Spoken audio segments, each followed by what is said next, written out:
You founded TEDxMarvila, Lisbon's first English language TEDx. As head of communications, I've been on part of that journey with you. But today I want to go back to the beginning. When you decided the world needed this event, what was driving you? I think I get this question often, and many times when people approach me and they share feedback, they say like, "This is amazing. This is such a strategic move." But little did they know that actually the idea to create TEDxMarvila was never strategic, to be honest. And I mean, volunteers always knew why I'm doing this. Yeah. Barely 3 days after giving birth, I had a blood infection, sepsis, and I went to ICU, and basically I started to literally die. And you know, when you like live your life with certain plans, with certain dreams and aspirations, and it's your first baby, you plan your life thinking like, oh, it's true that it was COVID outside. However, you wanted to create this bubble for your baby. That moment I realized that I may not see my son at all and anyone else. And in fact, I didn't have the fear to die, but I had massive fear for my son would never know what was my soul about. And I realized back then that the amount of years I lived, I was true, I was always overachiever. I like to progress in my career, but I never thought of leaving a legacy that will be not read through, but felt through in the people who knew me, or especially my son. And I gave myself a promise. I think in those moments you start to pray and you start to really talk to all the sources that exist in terms of energy level. And just myself, I was thinking, if I survive this, I would like to do something meaningful in my life. And that meaning should be always be treasured and kept for my son. Mm-hmm. And basically the rest is the history. I returned, Lisbon was always my home. So I was in Namibia just for a couple of years. I returned in 21 to Lisbon. And yes, the rest is the history, basically. And TEDxMarvila is, I am a public speaking champion. I do love, not the stage, but I do love share the knowledge and or provide the stage to share the knowledge. So even in the businesses that I run, I always was organizing something creative, interesting. And I felt that while Lisbon has a lot of events and actually a lot of creative people, even the Portugal gathers a lot of interesting people, it will be nice to have an event or a place where people can connect meaningfully and where we can talk about what truly matters in this life. Yeah, that's really, really powerful. And honestly, I think in such a short space of time, you've built something quite amazing. You know, last year with the first ever event, nearly 1,000 attendees, was it? Yeah. Too many sponsors to name and an army of volunteers. I think with the event itself last year, obviously everybody saw the final product. They saw the lights, they saw the stage, they saw the speakers, and everything was, you know, polished and perfect. But I'd love to hear a little bit more about what it actually takes to build an event like this. I think main drive and main passion for me, I never think of if the TEDxMarvila's event. For me, it's a space and message for people. So when we organize events, and you know, Farah, we always care, and I always remind, what is core message we want people to take away from this event? What we want them to feel. Like last year, the theme was Art of Being Human. And we literally asked everyone, how do you want to be remembered as human? The thing is, this type of questions we don't ask each other every day or even ourselves. No, of course. And that's the moment when I want people to pause and ask this question. And while asking and reflecting on what they do, also to give them certain push, energy and inspiration to do beyond, to go beyond of their day-to-day. I mean, I also think you're building a community, right? It's more than just an event. It's a community. It's a moment in time. And I think one of the things that is very striking about TEDxMarvila is the community that you're creating, not only through the event, but events that support it as well. Could you tell us a little bit more about that? You today interview me as a founder. However, I always tell who I am without people. I mean, I'm no better, not stronger, not smarter than more than half of my volunteers who are talented, creative, passionate, energetic, successful, caring, kind. I mean, to be honest, I'm so proud of not only professional expertise of my volunteers, but what kind of humans they are. And that's what actually it brings. The whole community starts from someone believing in you, a human believing in your idea and telling you, listen, you're doing something great. How can I help you? And then these volunteers become your team. Then you go after sponsors. And even when we talk to sponsors and partners, I always understand when I need to pitch and push too much, it means that that's not my sponsor. Yeah. If someone doesn't understand the value we're bringing, then they definitely don't match our values. And our values is never money. It's a fully nonprofit. It's volunteer driven. It's exactly to go back to the core of humanity, to remind each other that we should be kind to each other.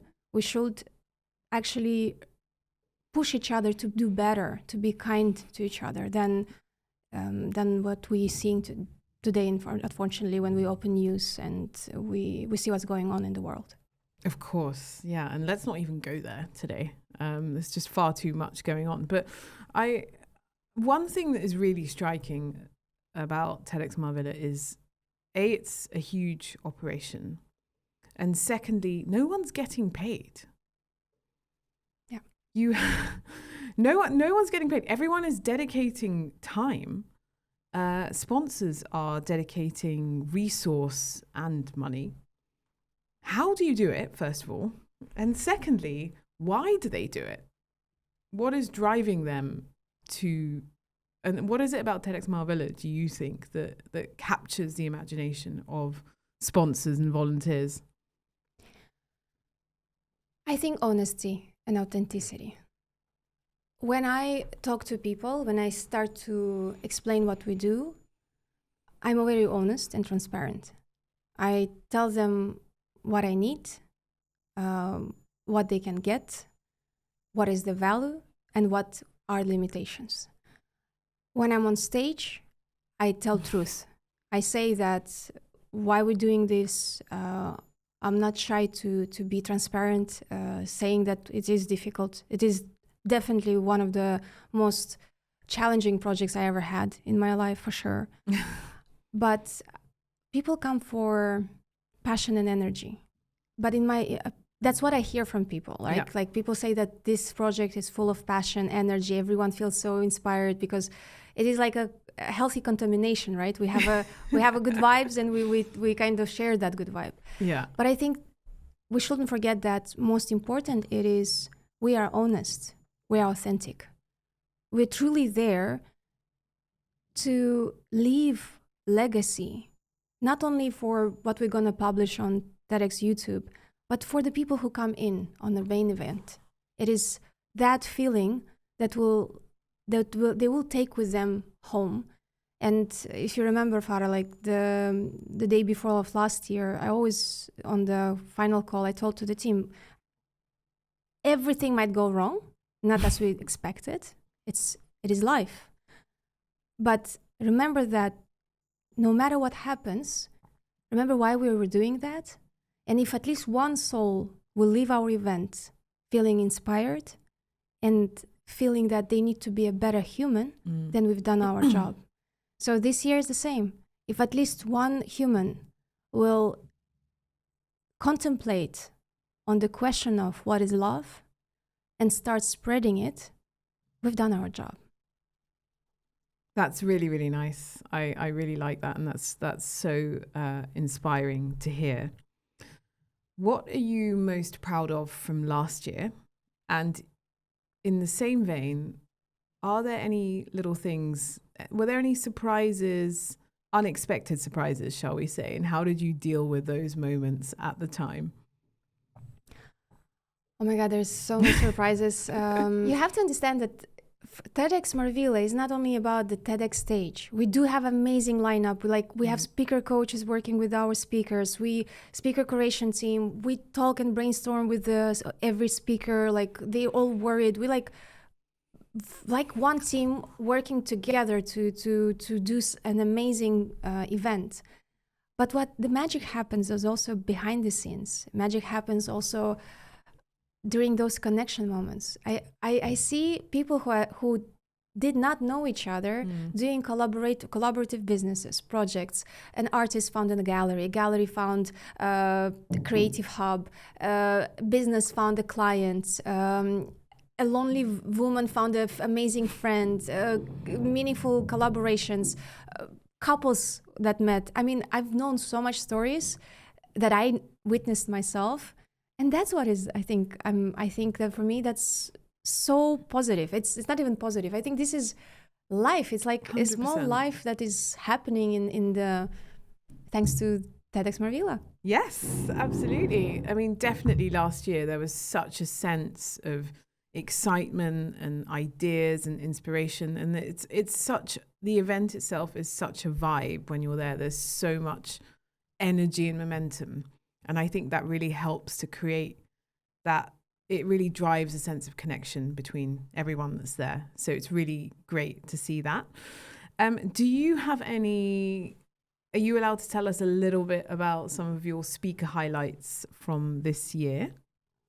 Yes, of course. I think some of you already have seen in the press release that we've shared is that number one guests, because last year at the end of the day, 1st of March, when we were finishing our event, I went on stage and I announced the theme of this year. And I said it's going to be What is Love? And I've heard some people of course, dancing, smiling, and some people challenging, oh, imagine if you're going to bring that guy who sings the What is Love song.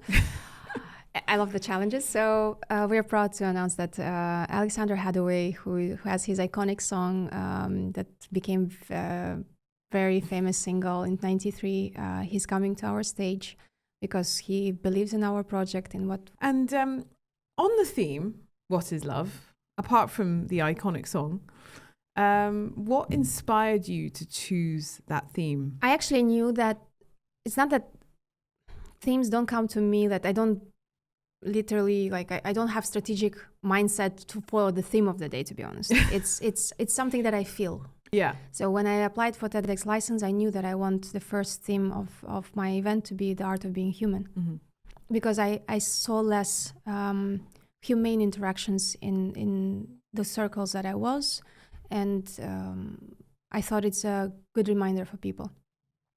While preparing for that event, I think it was maybe a month before or 2 weeks before the event, I knew that love is the base of everything. I mean, we all knew, but I knew how much love everyone is putting into this project, how much love I've had for this project. And love is such a powerful source of energy, and it's base of so much things. And I don't think we can be humane if we haven't experienced love in any sort of its form. So what is love? It is the reminder and continuation of that first year edition. And we will be always, hopefully, reminding people as I said, sometimes you don't need to be super innovative, technological. Sometimes we just need to go back to our roots and remind ourselves very basic values. Yeah. But important ones. Yeah, absolutely. I think the two are quite nicely linked. They follow on really nicely, the art of being human to what is love. And what is love to you, Anel? If you want to understand and feel and read what love is for me, and you will see how I interpret love. I'm not joking, because it's in a love for me is many things. The day will be divided into 4 parts: house of feelings, house of emotions, house of actions, and house of illusions. And there is a reason why we've made those 4 parts, because that's how I interpret it. Love is feeling, it's an emotion, it's an action, but sometimes it's also an illusion. I think that's very true. I think that's very, very true. A couple of more questions for me. Can we talk a little bit about the community building elements? Why do you think people feel, do you think people feel like they need community more now than before? We are doing anything different than before. We were always community. Yeah. People always had tribes. We always like to have family. It is actually our roots. And I think it's just a matter of finding the right gang for yourself in a way. And I think TEDxMarvila, not only TEDxMarvila, I really believe every TEDx event, including the main TED event, they really grasp super inspiring people under one roof who are highly intellectual, who are willing to learn something new, who are kind enough to share the knowledge, share the contact, and share a meaningful connection. I think that's what community is for me. If we are community who cannot share the goodness, then I don't think there is any benefit of it. So in my opinion, we are not needing more community. We're actually doing what we were supposed to do. One of the legacies is also to show people an example that we can change things for better. And I'm super proud of our team of volunteers, of our sponsors, partners, ambassadors. Now we have advisory board.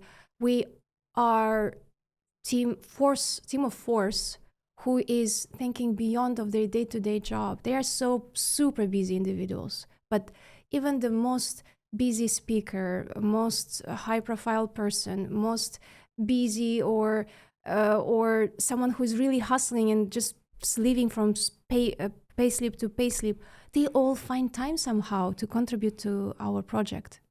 And this is, for me, an amazing legacy of people who show themselves and who level up to be humane and contribute back to humanity. It's quite amazing.